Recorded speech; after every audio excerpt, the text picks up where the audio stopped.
전미예수님, 오늘은 연중제 26주간 목요일입니다. 성부와 성자와 성령의 이름으로 아멘.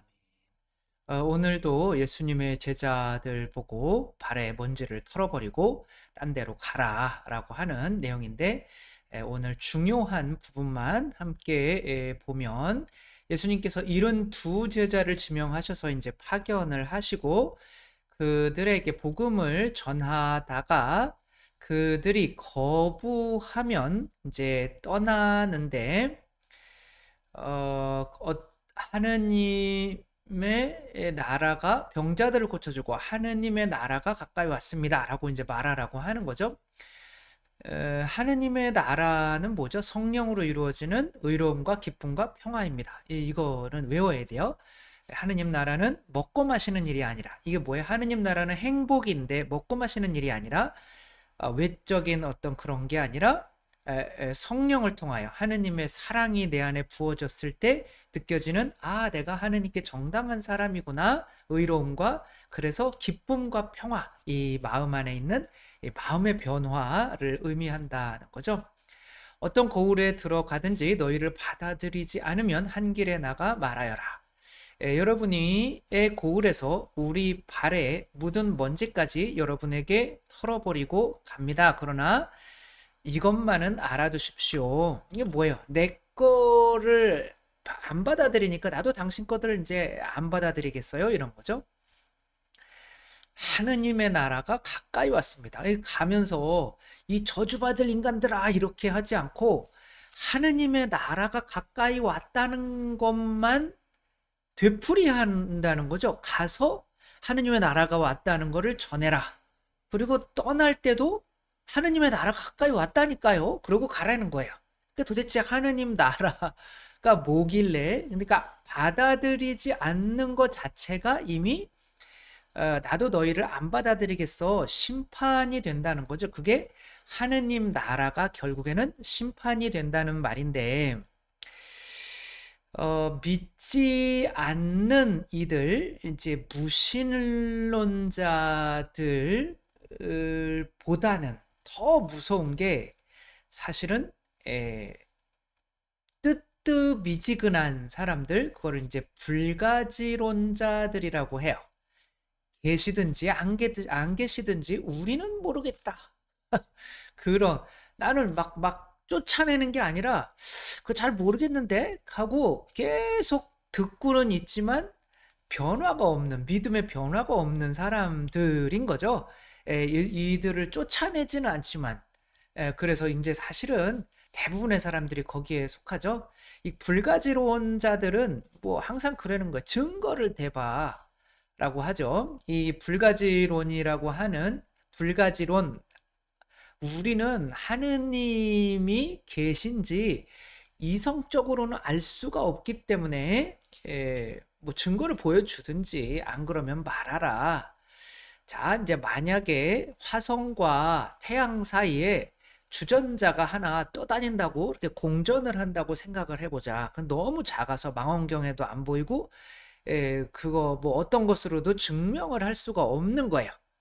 그러면 만약에 우리가 그것을 안 믿는다고 해서 그게 우리 탓이겠냐? 니네가 증명 못하는 탓인 거지. 그러니까 니네가 증명을 못하니까 우리가 안 믿는 거지.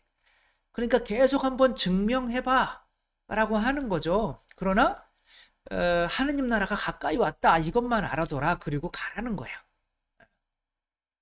또 이런 예도 있어요. 이거는 버틀런트 러셀이라고 하는 사람이 그런 주장을 했고, 이거는 이제 앤소니 플루라고 하는 또 무신론자고 이제 불가지론자.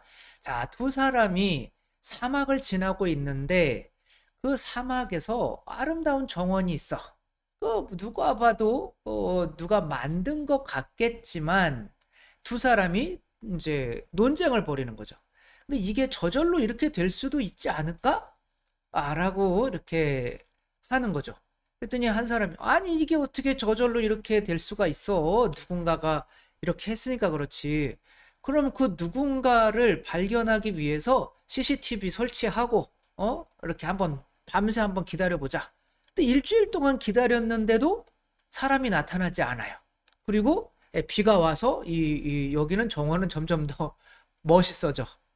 이거 봐. 이게 뭐 눈에 보이지 않는 증거를 댈 수 없는 그런 상태와 없는 것과 도대체 무슨 차이냐? 나는 확실하게 그 사람이 나타나지 않으면 믿지 않겠다. 저도 신학교에 들어가라. 그러니까 성모 예수님께 아니 당신이 한번 나타나서 그래 신학교 들어가라고 그래 주시면 믿을 거다. 왜 안 나타나냐? 근데 사실 신학교에 들어가려고 하는 마음이 생긴 것 자체가 믿음이 생긴 건데 어떤 우리는 외적인 거를 바라는 거죠. 이제 믿음이라는 거를 잘못 생각하는 거죠. 이스라엘 백성도 증거를 보여봐. 한번 니네가 와서 말만 하지 말고. 근데 이 사람들이 이렇게 파견받아서 할 일이 없나요? 여기에서 복음을 전하고 있는 것 자체가 하느님이 그들을 사랑한다는 증거인데 어떤 외적인 증거를 계속 보여달라라고 하는 거죠. 만약에 어떤 아이가 부모님을 의심했어. 이게 진짜 부모님 맞나? 그래가지고 부모님이 그럼 이거면 확실하겠다. 그래서 아이 머리털을 뽑아서 자기들 해가지고 DNA 검사를 해가지고 가지고 왔어요. 근데 DNA가 맞네? 라고 하는데 이거는 종이 조각에 불과하잖아. 이건 위조할 수도 있는 거고 그냥 타이프 쳐가지고 그렇게 만들 수도 있는 거잖아요. 그러니까 이런 증거를 보여달라라고 하는 거죠. 그러니까 믿음 자체가 어떤 외적인 이런 것으로 보이면 믿겠다 이런 거죠. 그러나 만약에 어떤 이쁜 여자가 나타나가지고 저한테 이렇게 아니 저는 아니고 아이 갑자기 좋은 상상을 했네요. 여러분에게 이제 키스를 갑자기 모르는 여자가 와가지고 키스를 해줬어요. 자 그러면은 야 이 키스를 했으니까 뭐 사랑하는 사이에만 할 수 있는 거잖아요, 그쵸? 그러니까 이 여자가 나를 사랑한다라고 바로 믿을 사람이 있나요? 뭐 간 빼먹으려고 그러나? 뭐 돈 꿀려고 그러나? 뭘 사기치려고 그러나? 이렇게 의심을 하잖아요. 근데 사랑의 분명히 증거긴 증거예요. 키스라는 게. 그렇지만 느닷없이 와가지고 키스를 이렇게 한다는 것은 진짜 믿음이 생기게 하지 않는 거죠. 그 믿음이라고 하는 거는 시간이 지나면서 이 여자가 나한테 계속 희생을 하고 피를 흘려주고 이 사랑을 지속할 수 있는 그 사랑의 마음이 있는지를 확인하게 되면 그때서야 마음에서 내가 원하지 않아도 그 사람에 대한 믿음이 저절로 생기게 되는 거죠. 그러니까 믿음을 증거를 보여줘라 라고 해서 예수님께서 이 세대는 악한 세대다 맨날 표징만 요구하고 내가 뭐 결국에는 요나의 표징 죽어서 사흘 동안 물고기 뱃속에 있다가 나온 요나처럼 땅속에서 사흘 동안 있다가 나와도 너희들은 안 믿을 거야 라고 하는 거죠. 그런 외적인 거로는 믿을 수가 없어요. 오직 십자가의 희생만으로 믿어지게 되는 거죠. 저도 어머니가 내가 네 엄마야 아빠야 그 아무리 그래도 믿어지지가 않아요. 그러나 어머니께서 나를 위해서 희생하는 그런 것들을 보면서 저거는 어머니가 아니면 아버지가 아니면 저런 나를 위해서 희생을 할 수는 없겠구나 라는 게 머리로 깨닫는 게 아니라 마음으로 느껴지는 거죠. 그럴 수밖에 없겠구나. 그러면은 그렇게 믿어지는 거지. 그게 어떤 믿음이라고 하는 것이 어떤 외적인 뭐 이렇게 보여줘. 그래서 이런 거를 만약에 보여줬단 말이야. 그러면은 그 사람들이 그럴 거 아니야.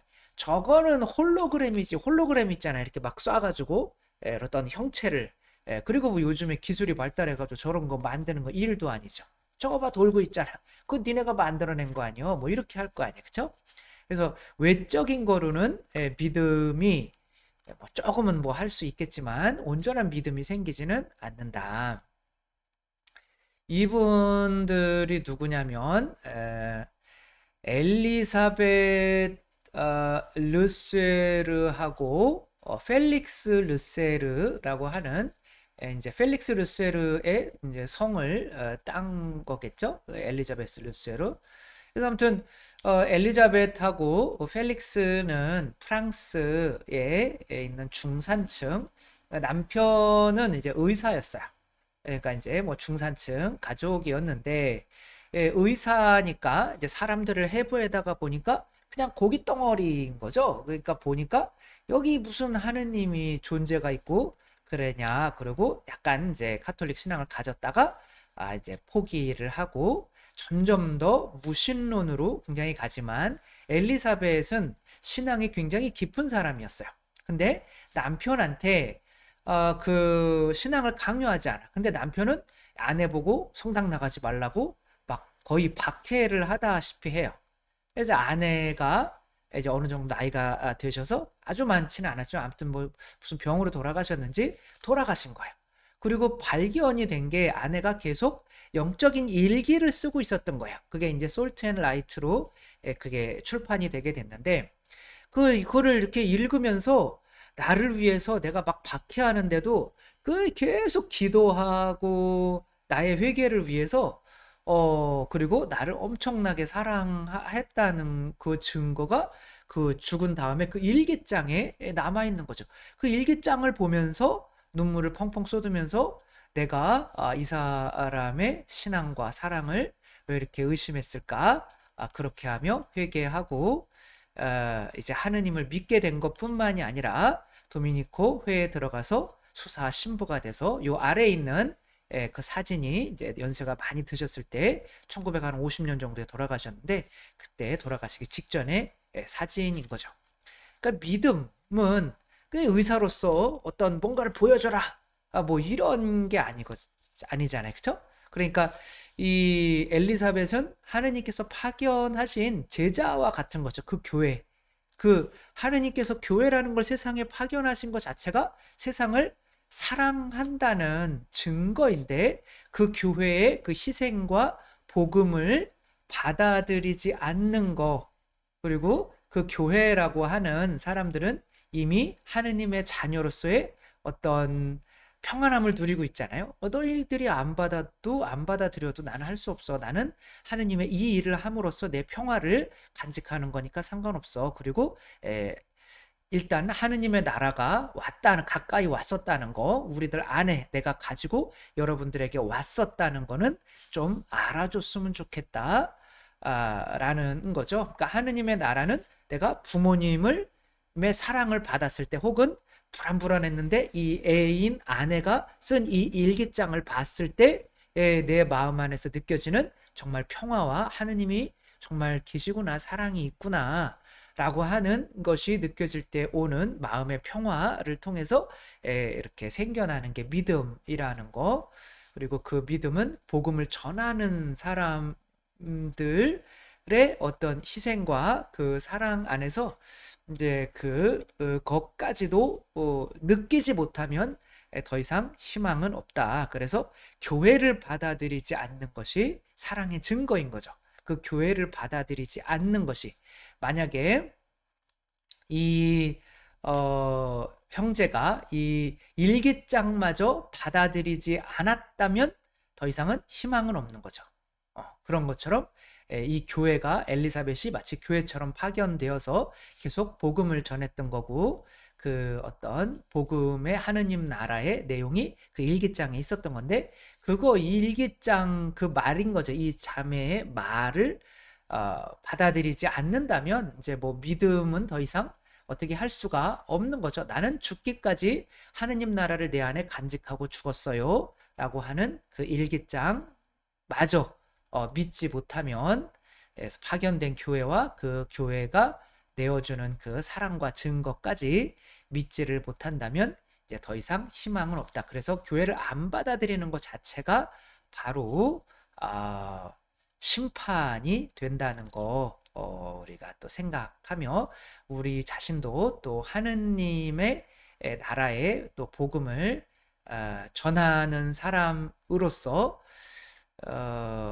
그러면 우리가 심판의 도구가 되는 거네요. 어쨌거나 그렇게 또 이렇게 당당하게 또 복음을 전하는 존재로서 나아갔으면 좋겠습니다.